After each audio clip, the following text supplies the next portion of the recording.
Bonjour à tous, aujourd'hui on va ouvrir une boîte, et pas n'importe laquelle, c'est celle de l'iPad Pro. Alors, j'arrive un petit peu en retard comme d'habitude, mais j'ai vraiment voulu partager avec vous ce grand moment, et grand n'est rien de... C'est rien de le dire, hein, c'est une grosse boîte. Grosse boîte, j'ai pas des petites mains, et la boîte est vraiment grosse. J'ai un MacBook, pour vous faire prendre conscience de la taille de la boîte. On va tout de suite procéder au déballage. Ça vient directement de chez Apple. Donc ça, c'est la boîte telle que vous la recevez chez Apple. D'ailleurs, ils ont installé un nouveau système depuis l'Apple Watch que je trouve très sympa pour ouvrir les colis. On ne se prend pas la tête. Ça ressemble à un déballage de produits classiques. Ça ressemble au MacBook. C'est assez incroyable. C'est la première fois que je déballe un iPad Pro. Mais en termes de présentation, ça ressemble exactement à ce que vous avez quand vous recevez un MacBook Air ou un MacBook avec ces petits trucs ici pour protéger.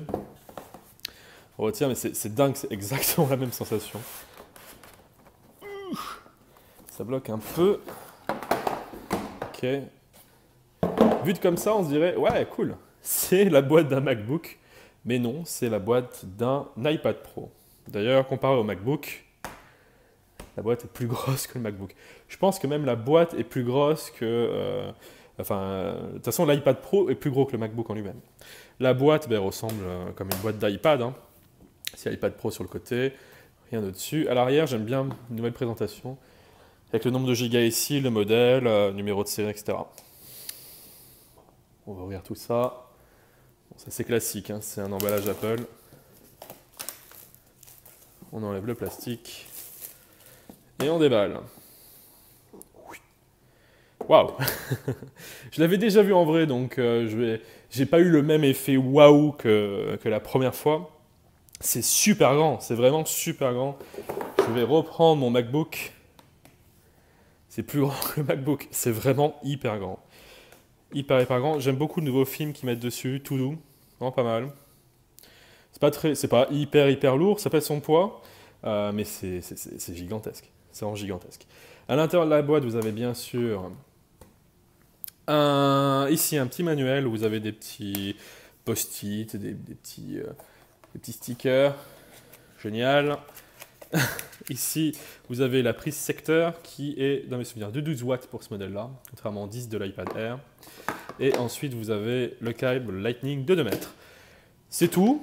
Pas d'Apple Pencil, que c'est dommage. Non, il va falloir payer 109 € de plus pour l'avoir. Pas de smart cover. Mais j'en ai déjà acheté une, à mes yeux. Il faut au moins mettre une smart cover sur cet iPad. Personnellement, je ne vais pas mettre de coque. Et dans tous les cas, la coque en silicone qu'on propose Apple est très chère, très moche. Et je vois pas trop l'intérêt, surtout de prendre un modèle Gold pour cacher l'arrière. Je suis contenté d'une smart cover, ça suffit. Et je vous encourage quand même à prendre au moins une petite protection. Je le vois bien tomber et mal résister quand même aux chutes. Mais la première impression est super top. Hein. C'est un super beau produit. Ce que j'aime beaucoup, c'est la finesse des bordures par rapport à l'écran. Ça donne vraiment de la profondeur.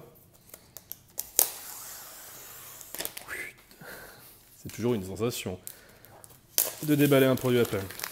Et voilà. On l'allume. Et pour tout ce qui sera du test de l'iPad Pro, je vais vous en faire un aux petits oignons. Mes amis, vous allez voir, ça va être sympa. Merci à tous de m'avoir suivi. Super unboxing, vous avez vu, rapide, efficace, presque pas cher, presque 1000 € l'unboxing, ça passe.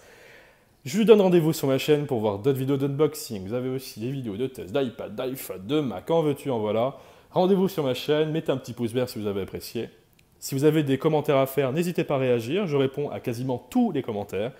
Voilà, merci de votre attention et à bientôt.